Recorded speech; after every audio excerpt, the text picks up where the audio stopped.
ini source-nya gitu ya. Kenapa The Fed itu cetak duit? Karena ini source-nya gitu. Jadi end game dari segalanya itu government itu harus selalu cetak duit gitu ya. Ini Bitcoin versus global liquidity. Kenapa gue tadi bilang kenapa jangan invest ke aset kelas lain? Ya, jadi aset kelas yang bisa mempertahankan atau ngikut atau nggak kalah sama pemerintah cetak duit karena the rate of the government printing money itu sangat cepat gitu ya. Itu cuma dua, itu Nasdaq sama Bitcoin. Ya, other than that itu aset kelasnya kalah.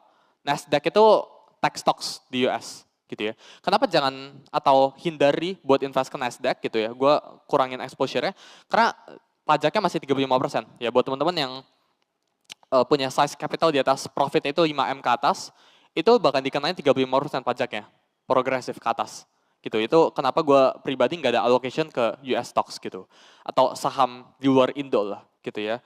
Tapi kalau ya ada opportunity yang bisa ngasilin gue ribuan persen ya pasti gue pindah gitu. Cuma untuk sekarang menurut gue ya US stocks itu masih belum interesting ya. Selama masih belum diatur sih pajaknya sih gitu ya.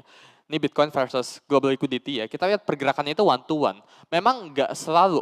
Memang kadang itu ada suka nge-depack gitu ya. Karena misal kemarin itu government shutdown selama 40-an hari.